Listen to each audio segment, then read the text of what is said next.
Level computer course. ये computer course करने से क्या होगा, इस कंप्यूटर कोर्स में क्या क्या सिखाया जाता है, आपको ये करना चाहिए या नहीं करना चाहिए, और करना भी चाहिए तो किस कंडीशन में करना चाहिए, ये सारी बातें हम डिस्कस करेंगे। इसको आप कहाँ से कर सकते हो, कैसे अप्लाई करोगे, कितने पैसे आपके लग जाएंगे, कौन कौन सी जॉब मिलेगी इसको करने के बाद, ये सारी बातें हम डिस्कस करेंगे ओ लेवल कंप्यूटर कोर्स के बारे में। एक बहुत ही फेमस कोर्स है। इसके अलावा भी बहुत सारे कंप्यूटर कोर्स होते हैं जिसके बारे में मैंने इस वीडियो में बता रखा है, आप देख सकते हो। बहुत डिटेल्ड वीडियो है कंप्यूटर कोर्सेज पे।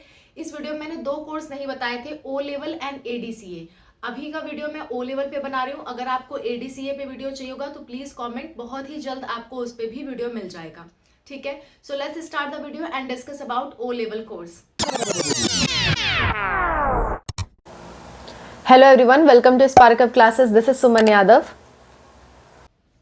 ओ level course, O level computer course का क्या मतलब है, ये कैसा कोर्स होता है। देखो, मैंने आपको बताया था कोई भी कोर्स आप कर रहे हो सो उसमें 3 तरह की चीजें होती हैं। एक होता है सर्टिफिकेट कोर्स, दूसरा होता है डिप्लोमा कोर्स, तीसरा होता है बैचलर कोर्स। सर्टिफिकेट सबसे लोअर लेवल का होता है, मिडिल लेवल पे आता है डिप्लोमा कोर्स, और सबसे ऊंचे लेवल पे आता है आपका बैचलर्स कोर्स। ऊंचा नीचा इसलिए कह रही हूँ क्योंकि इसमें किस हिसाब से चीजें पढ़ाई जाती हैं और किस हिसाब से इसका जॉब स्कोप है, उस अकॉर्डिंग मैं ऊंचे नीचे की बात कर रही हूँ। ठीक है, सो जो डिप्लोमा कोर्स है वो मिडिल में आता है, सेकेंड रैंक पे आएगा आपका। सो ओ लेवल कोर्स एक तरह का डिप्लोमा कोर्स ही है। ठीक है, डिप्लोमा कोर्स है जो कि एक संस्था द्वारा कराया जाता है, जो कि एक गवर्नमेंट संस्था है। वो संस्था कौन सी है, वो संस्था है NIELIT, यानी कि national institute of electronics and information technology. ये एक संस्था है जो कि आपका ओ लेवल और इसी तरह के बहुत सारे कंप्यूटर कोर्स कराती है। कोई भी कंप्यूटर कोर्स आपको करना है तो इस संस्था के अंतर्गत आपको फॉर्म भरना होगा और उसका एग्जाम देना होगा। आप क्वालिफाई होते हो तभी आपको सर्टिफिकेट मिलेगा। सो ओ लेवल एक ऐसा कोर्स है जिसके लिए आपको कोर्स करने के बाद एग्जाम देना होगा, तभी आपको सर्टिफिकेट मिलेगा। बात समझ में आ गई। और वो एग्जाम के लिए आपकी रजिस्ट्रेशन फीस 5,000 रुपये होंगी। अब ये डिपेंड करता है कि आप खुद से करना चाहते हो, किसी इंस्टीट्यूट के अंतर्गत करना चाहते हो, या किसी से कोचिंग लेना चाहते हो, वो टोटली आपकी मर्जी है। लेकिन अगर आपको सर्टिफिकेट चाहिए तो 5,000 रुपये दे करके जो NIELIT जो एग्जाम करवा रही है उस एग्जाम को देना होगा, एग्जाम को क्वालिफाई करना होगा। क्वालिफाई करने के बाद ही आपको सर्टिफिकेट मिलेगा। बात समझ में आ गई, मैंने थोड़ा थीम आपको समझा दिया।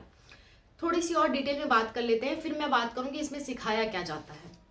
देखो, पहले तो इतना जानो कि कोई भी कंप्यूटर आप कोर्स कर रहे हो, उस कंप्यूटर कोर्स की सर्टिफिकेट मायने रखती है। उस कंप्यूटर कोर्स का सर्टिफिकेट आपको मिलना चाहिए, तभी आप किसी जॉब में अप्लाई कर पाओगे। और हाँ, कोई आपसे कह रहा है, मेरे पिछले वीडियो में ना बहुत सारा कमेंट आ रहा था कि मुझसे सर्टिफिकेट बनवा लो, कई लोगों ने उस पर अपना एडवर्टाइजमेंट किया। सो मैं कहना चाहूंगी आपको, आप सिर्फ सर्टिफिकेट मत बनवाना। सिर्फ सर्टिफिकेट आपके किसी काम का नहीं है, आप जॉब में कुछ काम नहीं कर पाओगे। आपको चीजें सीखनी होंगी, सीखने के बाद एग्जाम देना होगा, तब आप सर्टिफिकेट बनवाओ। ठीक है, आप ऐसे ही डायरेक्ट सर्टिफिकेट बनवा लोगे तो वो आपके किसी काम लायक नहीं होगा। सो मेरा सजेशन आपके लिए ये होगा कि आप इस चीज को सीखो, जो भी कोर्स कर रहे हो उसे सीखो, उसका एग्जाम दो, उसके बाद सर्टिफिकेट बनवाओ। ठीक है, बिना सीखे आपका सर्टिफिकेट बनवाना कहीं काम नहीं आने वाला है। अगर बाय द वे जॉब लग भी गई तो आप निकाल दिए जाओगे क्योंकि आपको काम करना नहीं आता। ठीक है, सो आपके लिए काम सीखना जरूरी है, उसके बाद ही सर्टिफिकेट बनवाओ। ठीक है, आप बनवाओ, एग्जाम दो, आपकी मर्जी है, लेकिन पहले सीखो, उसके बाद ही सर्टिफिकेट बनवाना। डायरेक्ट सर्टिफिकेट बनवाने का कोई मतलब नहीं है। ठीक है, अच्छा आगे बात करते हैं कि जो ओ लेवल कोर्स है उसके लिए NIELIT जो संस्था है वो बहुत सारे एग्जाम कराती है और उसके फॉर्म लगभग हमेशा आउट रहते हैं। हर 2-3 महीने में, हर 2-3 महीने में फॉर्म आते रहते हैं। सो फॉर्म की चिंता नहीं, आप इसके ऑफिशियल वेबसाइट पे जाओ, आपको दिखता रहेगा किस किस महीने एग्जाम हो रहा है। ठीक है, आपको बस फॉर्म भरना है। फॉर्म भरने के लिए आपको 5,000 रुपए लगेंगे। 5,000 का फॉर्म भरोगे, फॉर्म भरने के बाद आपका एग्जाम होगा। एग्जाम होने के बाद आप क्वालिफाई करते हो तो आपको सर्टिफिकेट दिया जाएगा। उस सर्टिफिकेट को आप डिफरेंट डिफरेंट जॉब में यूज कर सकते हो। कहाँ कहाँ यूज कर पाओगे अभी मैं बताऊंगी। ठीक है, सो ये पूरे प्रोसेस रहने वाला है। अब बात ये आती है कि आप इस कोर्स को सीखोगे कैसे, क्योंकि ये तो संस्था सिर्फ एग्जाम करा रही है, पढ़ा नहीं रही है। तो इसके लिए बहुत सारी संस्था है, जैसे आप अपने आसपास पता कर सकते हो, बहुत सारे कंप्यूटर कोचिंग सेंटर्स होंगे, वहां से आप सीख सकते हो, या फिर आप ऑनलाइन सीख सकते हो, मोबाइल से, यूट्यूब से, लैपटॉप से आप अपने आप सीख सकते हो, खुद से वीडियोस देख देख के सीख सकते हो। क्योंकि मतलब अगर आपको कुछ भी नहीं आता है तो आपको किसी की तो हेल्प लेनी पड़ेगी, लेकिन अगर थोड़ा बहुत भी जानकारी है तो आप यूट्यूब से देख देख के सीख सकते हो, या कोई आपका जानकार है वो आपको बताने को तैयार है, आप उनसे सीख सकते हो, या कोई एक कॉलेज वगैरह है जहाँ पे आपको पढ़ाया जा रहा है, ये कोर्स की स्पेशली तैयारी कराई जा रही है, आप वहाँ से कर सकते हो। टोटली आपकी मर्जी है कि आप कहाँ से करना चाहते हो, वो बिल्कुल भी मैटर नहीं करेगा।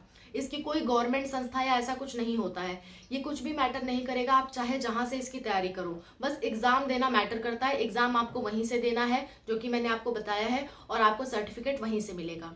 अब इस कोर्स को करने की ड्यूरेशन कितनी होती है, मान लो आप किसी संस्था से जाके ये कोर्स कर रहे हो या कोचिंग सेंटर में जाके कर रहे हो, तो आपको 1 साल का ड्यूरेशन बताया जाता है, लेकिन अगर आप जल्दीबाजी में करना चाहते हो तो 6 महीने में भी पूरा कर सकते हो।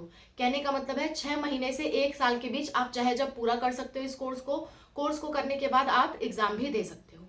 ठीक है, अब बताती हूँ इस कोर्स के लिए कितनी फीस ले सकते हैं किसी संस्था से अगर आप करने जाओ तो, किसी कोचिंग सेंटर से करने जाओ तो। सो फीस की बात करें तो 20 से 25 हज़ार या 30 हज़ार तक आपकी फीस लग सकती है इस पूरे कोर्स के लिए।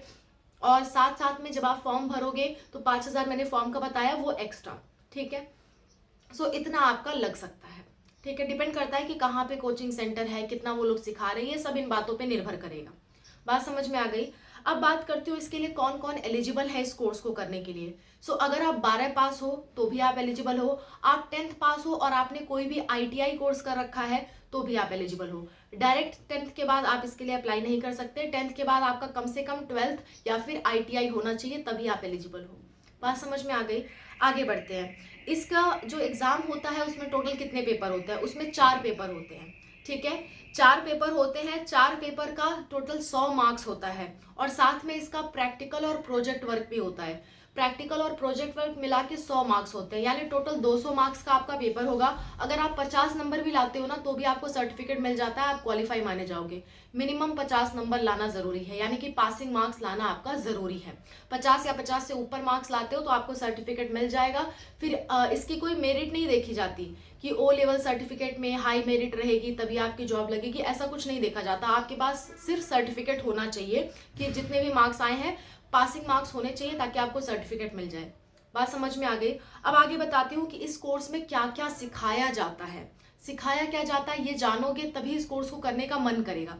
देखो, 4 इसमें मॉड्यूल होते हैं। मॉड्यूल कहने का मतलब कि 4 तरह के यूनिट समझ सकते हो कि 4 यूनिट इसमें हो रहे हैं। मॉड्यूल नंबर 1 में आपको सिखाया जाता है कंप्यूटर का पूरा बेसिक्स, A to Z, पूरा जो बेसिक चीज़ें होती हैं कि कंप्यूटर कैसे इस्तेमाल करना है, क्या क्या करना है उसमें, मतलब नोटपैड कैसे यूज़ करना है, उसमें पेंट वगैरह कैसे यूज़ करना है, उसके जो सारे एप्लीकेशंस हैं, जैसे आप व्हाट्सअप फेसबुक यूज़ करते हो तो उसका एक तरीका होता है ना। व्हाट्सअप पे फोटो शेयर करने का कुछ और तरीका है, फेसबुक पे कुछ और तरीका है, इंस्टाग्राम पे कुछ और तरीका है। वैसे ही लैपटॉप में या कंप्यूटर पे इसे कैसे यूज़ करना है, अलग अलग एप्लीकेशंस को, अलग अलग ऐप्स को, वो चीज़ें आपको सिखाई जाती है मॉड्यूल नंबर 1 में। और सेम चीज़ें आपको CCC कोर्स में भी सिखाया जाता है। सो समझ सकते हो कि CCC का पूरा कोर्स में जो आपको सिखाया जा रहा है वो यहाँ पे सिर्फ और सिर्फ मॉड्यूल 1 में आपको सिखा दिया जाएगा, यानी ये CCC से अच्छा कोर्स माना जाएगा। बात समझ में आ गई। आगे बढ़ते हैं।